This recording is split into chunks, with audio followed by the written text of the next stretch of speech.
Hey there, Adrienne Elise here. Welcome to the Gaia Daily for January 7th through 10th, 2022. How are you doing? We're moving into this new year, very powerful energies. I'm sure you can feel it. And with Mercury just about to turn direct next week on the 14th, we'll have double retrograde, Mercury retrograde and Venus retrograde together. But there might be some powerful energies here speaking to this retrograde season being extremely important in adjusting to these new energies. Are you feeling it? It's powerful.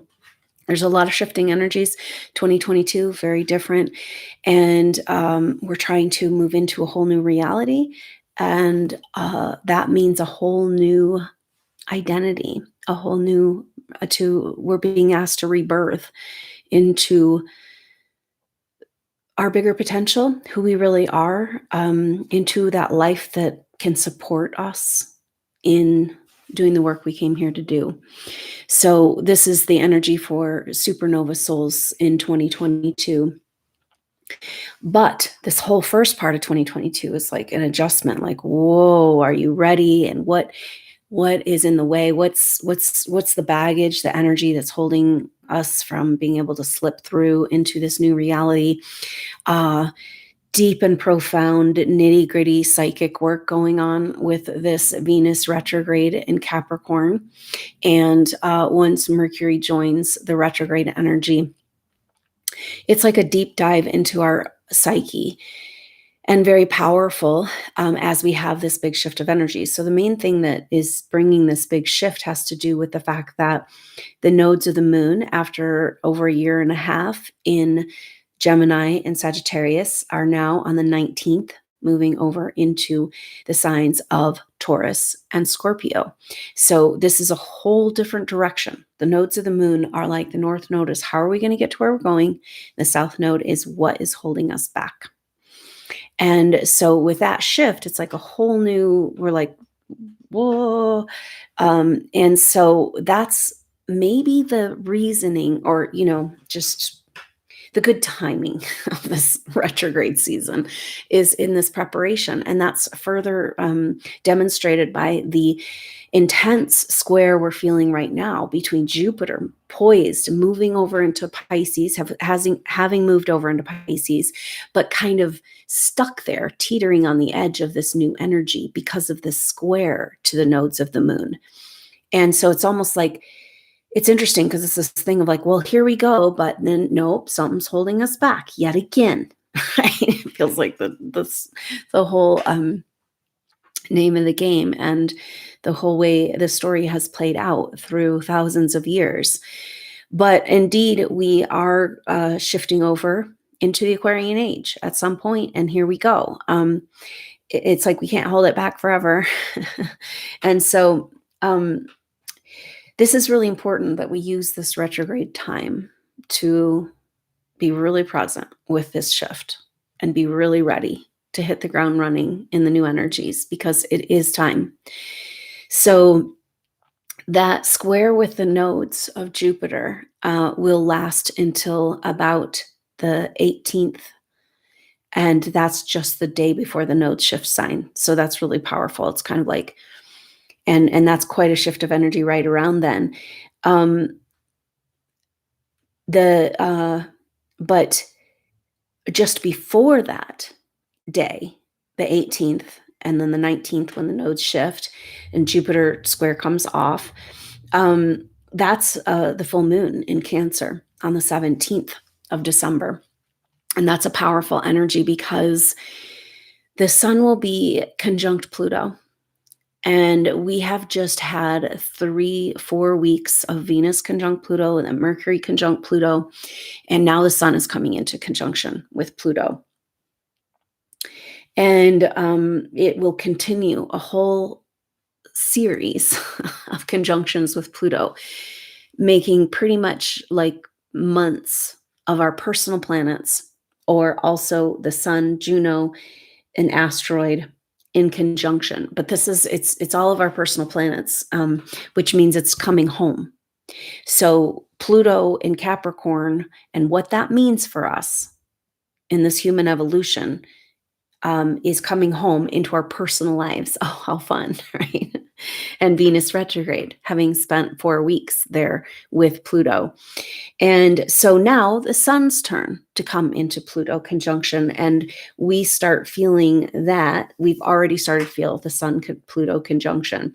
Now, the sun is, who do we think we are? Identities. In Capricorn, it's structures of identities. So it's kind of like the labels and names that we have given ourselves and society has given us, so we like know our place, and that's all getting blown out of the water right now with Pluto and the sun. It's like an explosion in our personality constructs, and really powerful, because one of the other conjunctions that's happening with Pluto is Juno. And asteroid Juno is about committed partnerships and marriage and deep commitment between business partners, soul partners, family members.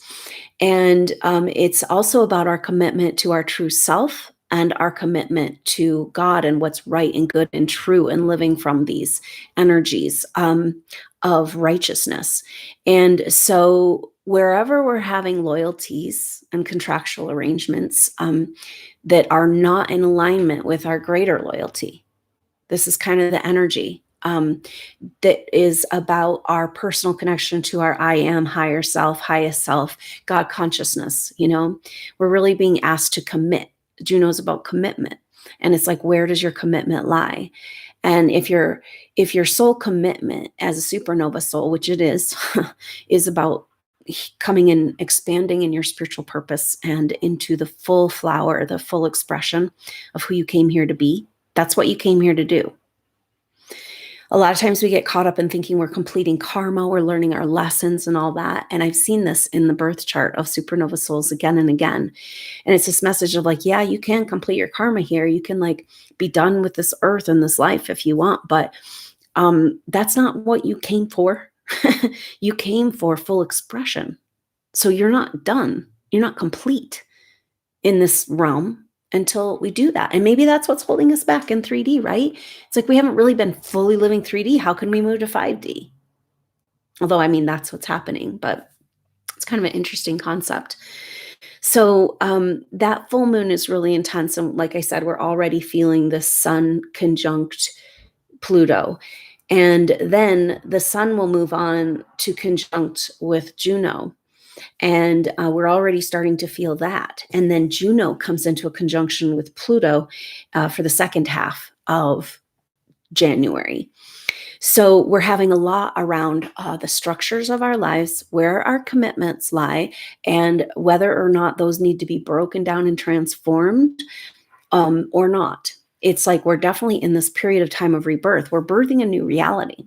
That's the energy of Jupiter moving into Pisces, is dreaming into, expanding into these possibilities beyond what, spiritual possibilities. But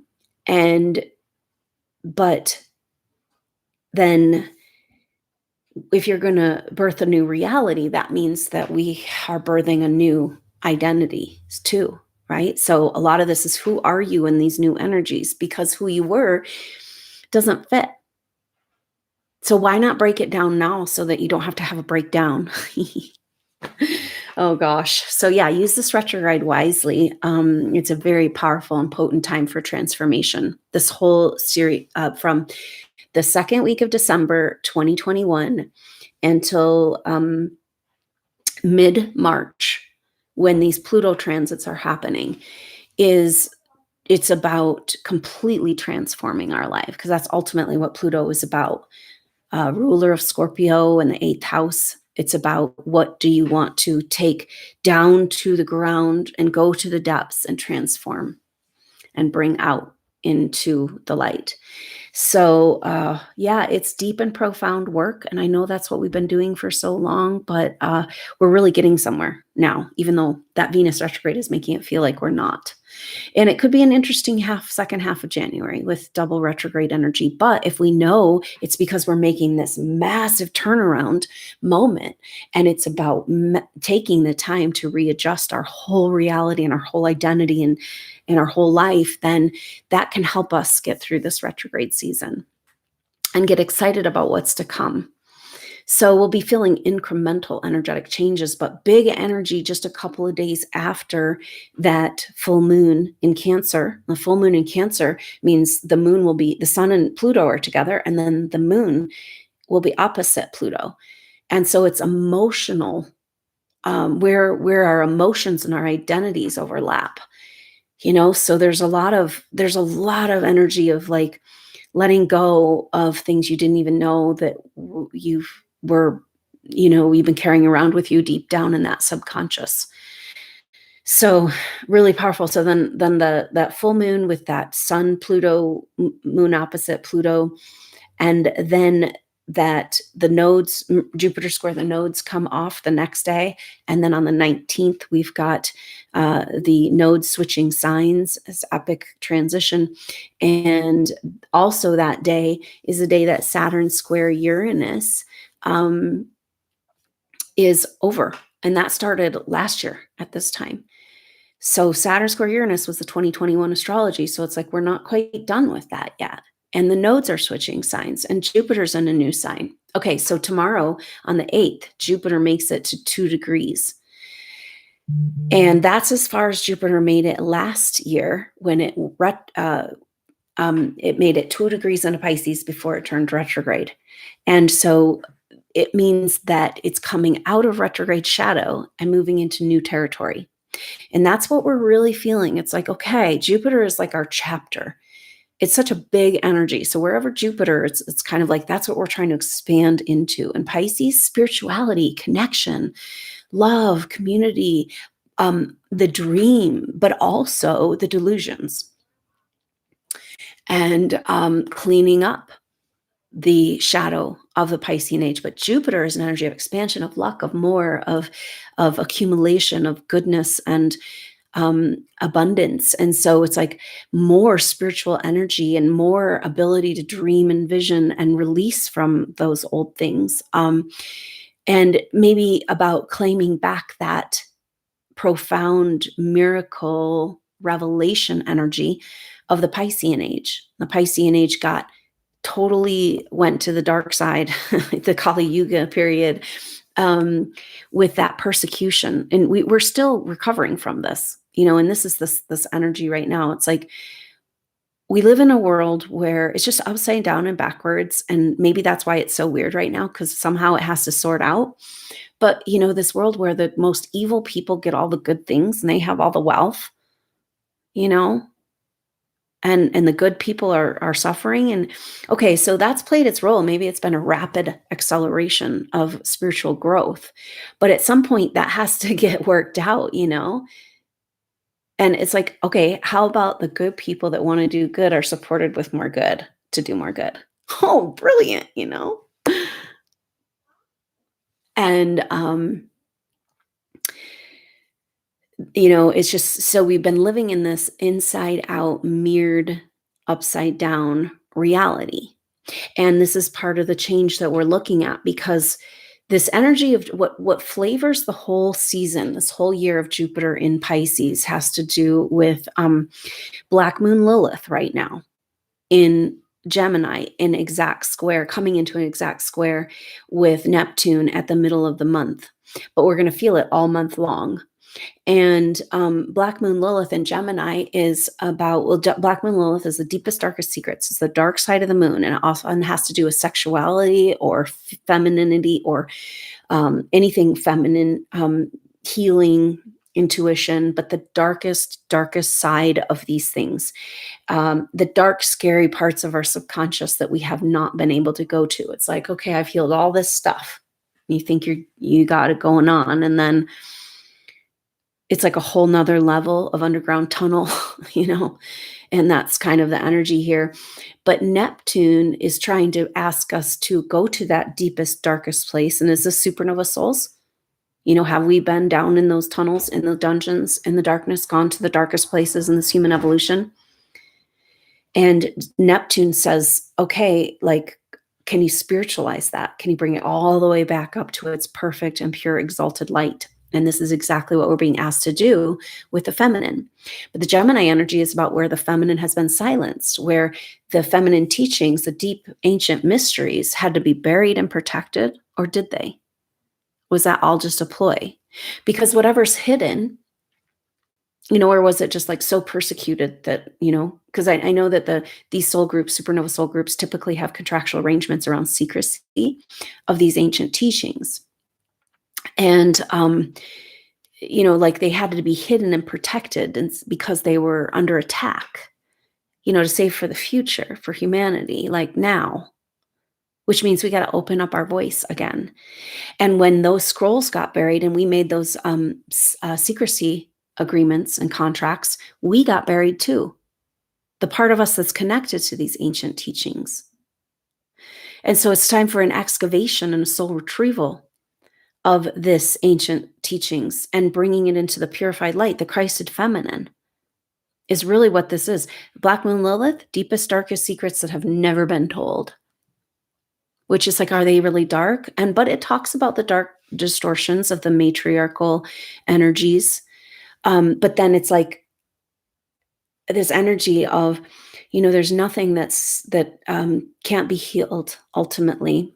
And there's nothing, you know, too broken that can't be fixed. And there's nothing too dark that can't be brought back into the light.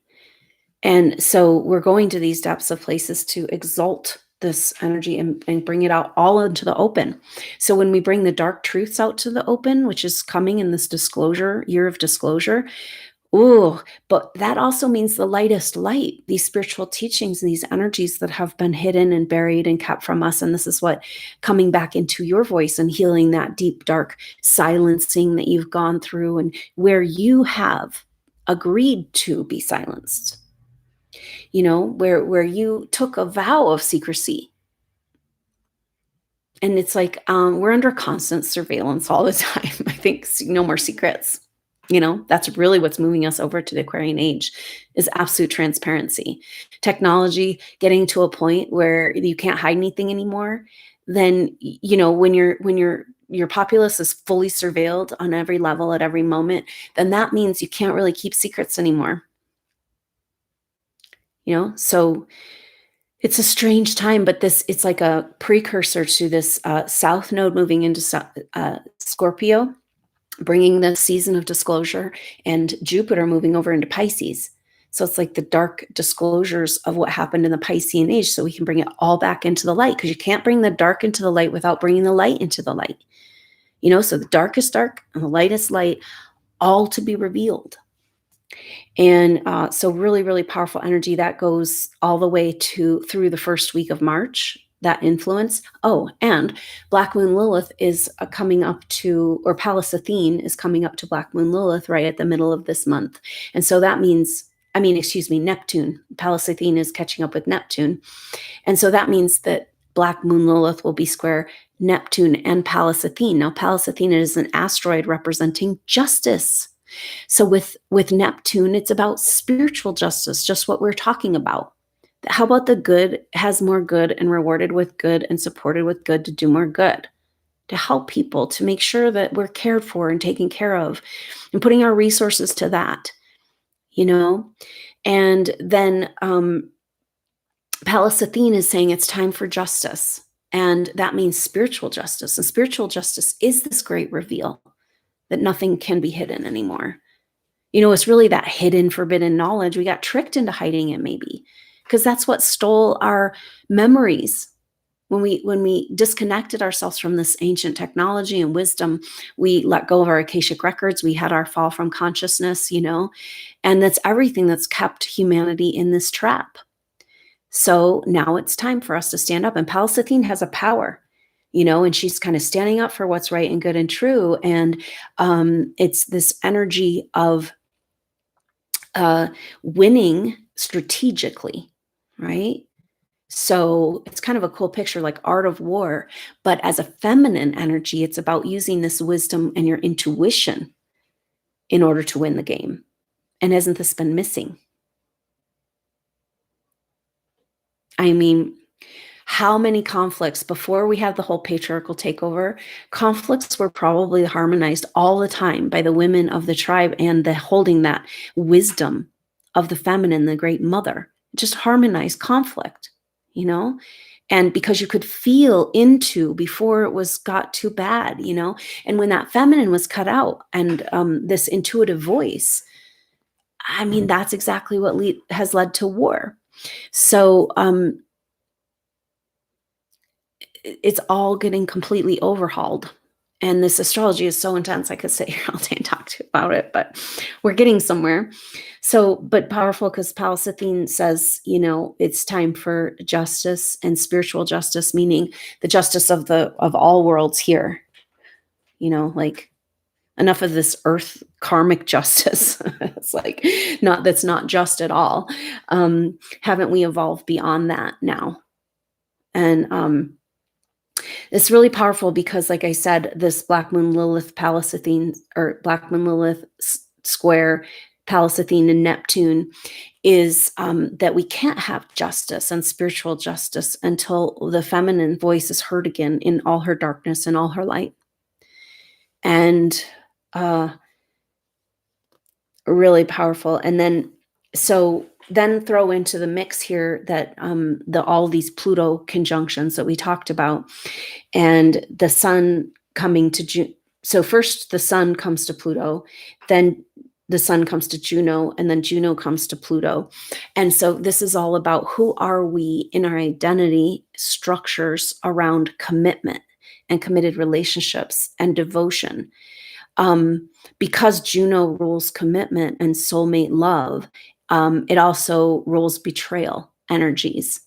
And so we're all being asked where our commitments lie and what level, like where are we loyal because we're getting some sort of our ego needs met, or we feel responsible, and our loyalties need to be in a commitment to.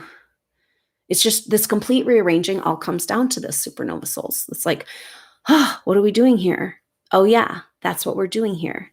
It's time to stop messing around and live and breathe this truth that you are here to have and support and expand into a spiritual awakening. And maybe that's this new territory energy. It's like Jupiter really making the move into Pisces now, in the next few days, going then to new territory, and we're all going to new territory, and it's like we're cracking open and that having that identity breakdown, and we're going to the nitty-gritty of our subconscious, and we're letting our life completely rearrange, and it all comes back to this commitment. So it's kind of interesting. So many layers of astrology going on right now, and it's saying it's so intense. The energy is so intense. That means a lot is shifting, and I'm sure you're feeling it energetically.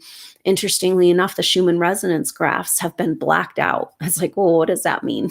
Because typically you'll see where it's been photoshopped, but if it's just black, what's happening? And do you feel that? We're being invited into a whole new vibrational frequency. And so what's happening in this double retrograde Pluto explosion, mutability square, as we try to turn some big corner and not get lost along the way or thrown out.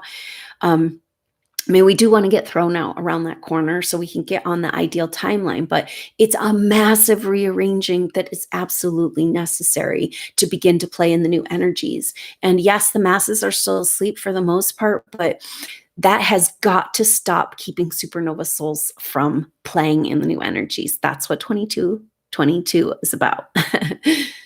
222 adds up to 6, and 6 is two threes, and three is creation. It's like two energies coming together and creating more than the parts. So then you take that creation energy, like literally creating something out of nothing, and you put two of those together. So that's like two creators, co-creators, and then that takes you to the 9 principle, 369. So 2022 says it's time to co-create, and these Juno commitment energies is really powerful. So we've been taught to be committed to loyal, and that's a lot of supernova souls feel really strongly about commitment and loyalty and soulmate relationship. But we've had all these karmic relationships and then find ourselves being loyal to energies that are not at all loyal to us in our spiritual truth, actually kind of in a constant denial and negation and distraction from our spiritual truth. And it's hard because you've come here to be committed to your purpose and to this soulmate, like equal opposite working relationships, because that's what we came here to demonstrate, the perfect balance between the masculine and the feminine, because this is how we get back to oneness and wholeness. So it's really hard because then when we find that we have these commitments, which the world says, oh, you should be committed. And it's like, well, these are under review and challenge right now. Venus retrograde always challenges relationships, and it brings past partners up and past issues up. And the other thing is too, like, it's like, well, okay, so this situation isn't supporting your spiritual growth, but has that been serving you on some level? And if you get rid of this, will you just recreate that with some other person? Then what's the point? So reevaluating our commitments means reevaluating our commitments, because you want to work with someone who's already committed in their truth to God consciousness, to their spiritual growth, to the bigger truth of who we are and what we're doing here, and it's been long enough that you have not been around other people that are on this vibe. All we need, supernova souls, and this is exactly what's speaking here in all of these different levels, is each other.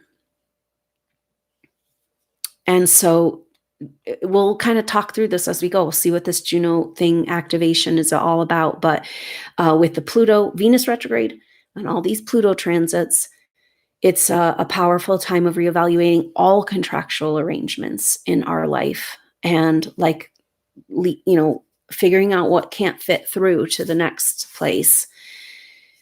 And there's some help here. It's a little hard as we're moving into, the very next, let's see, on the 14th is when Mercury turns retrograde, but we're already feeling this energy so much. But something really beautiful is that on the 10th coming up, and then again on the 19th, that very powerful day, Mercury will be in a sextile with Chiron. So that energy will continue out through this whole middle of the second and third week of January. And this is Mercury in sextile to Chiron. So it comes into sextile with Chiron at 8 degrees Aquarius and turns retrograde at 10 degrees Aquarius, and then goes back into that sextile with Chiron. And this is actually really, really helpful because sextiles are supportive energies. And so that energy and Chiron is our wounds around giving away our life force, giving away our power, where we had to give away our life force and power in order to keep our life. And this is about the overcoming the wounds of Chiron is permission to fully live and access this life force as a potent healing power. And so this is awesome because it's helping us reorient and understand that this retrograde, Mercury retrograde and double Venus, is like, yeah, it's about all the nitty gritty, and it's about the contracts, and it's about the ego death and all that shit. But it's about claiming back our power as healers, as life force. And that is like really living. We're being asked to commit to that. Because Mercury's retrograde is going to take it. It's already gone one time over, into Aquarius, Capricorn, Aquarius, then go back over, and then for a third time after it turns direct. So 3 passes over Capricorn, Aquarian cusp. So it's speaking about trying to move into this Aquarian age, and what are the Capricorn energies, like the whole Pluto dance, are keeping us from that. And so that sextile with Chiron will happen again in mid-February as Mercury begins to come out of retrograde shadow. But it's a dynamic energy that can help us kind of stay focused on what it is we're doing here through all of this crazy astrology and this crazy world and what all the stuff that's playing out. We are claiming back our right to fully live and fully exist in our autonomous, sovereign state as human souls in a body, directly connected to source. We've been partially living and calling that life, just making it through, being beaten down on all levels through our physical reality of poisons, toxins, and attack and energetic, And so this is what this is all about. And it's come to this place, our immune system, our power, our vibrancy, our vitality. And that's ultimately the only thing that can take us over into the Aquarian age. Now, it speaks to creation energies, which the feminine has to do with this feeling safe and have a sacred space to work with creation energies. And that's exactly this 369 energy with 2022. And so that's why the message is like, it's time to get committed and to get real and get serious on some level. Capricorn's very serious, It's about getting work done that pays off, all the work you've done, all your incarnations paying off right now. How about that? But we still got some mop up to do in our world and in our psyche.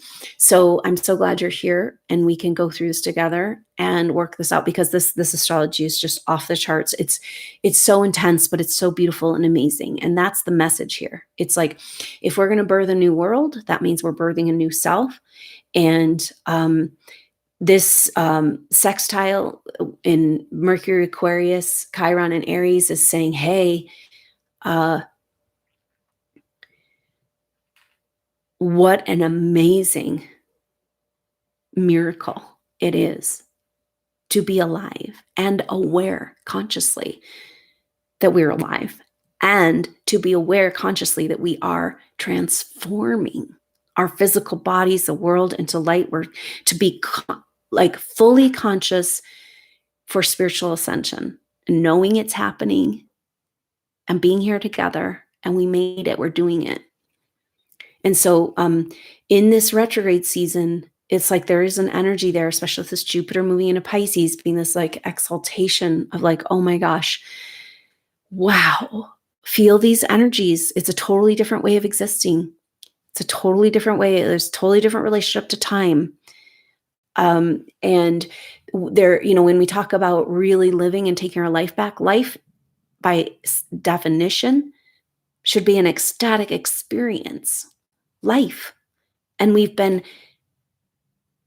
it's like everything around us is about not supporting life, right? It's that inside out world. It's like, oh yeah, it's health, but it's actually death care. If you go into a hospital these days, be careful, and so it's all got to get sorted out. And by us claiming that life, this life force, this experience of witnessing this event and being in that energy. So use this retrograde time to bask in the energy of the wow of what it is that's happening, and enjoy.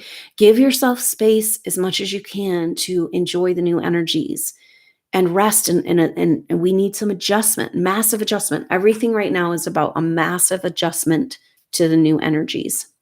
And that's why it's like, oh my gosh, brace yourself for double retrograde. But the message is kind of like, no, you really need this. We really need this double retrograde. So on that note, I look forward to talking to you soon on the next update, and look out for that full moon. We'll do a full moon activation for that Cancer full moon. Very, very powerful shifting moment as we begin to move into that next chapter.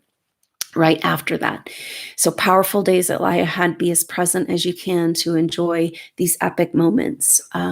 And because you're going to think back to these times and wish that you could have enjoyed it more.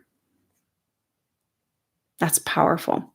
And that's exactly the sweet little gift in all of this intensity, that Mercury sextile Chiron. Hey, you're here to live. And that happens in every moment of every day that we can claim that. And so beautiful, beautiful energies if we can rest, get out of the rat race, and allow ourselves to expand into these energies. So that's why these events are so important, bringing our energy together energetically. So hopefully we can get together for that full moon. And I look forward to seeing you then or on the next update. Until then, I'm Adrienne Elise. Namaste.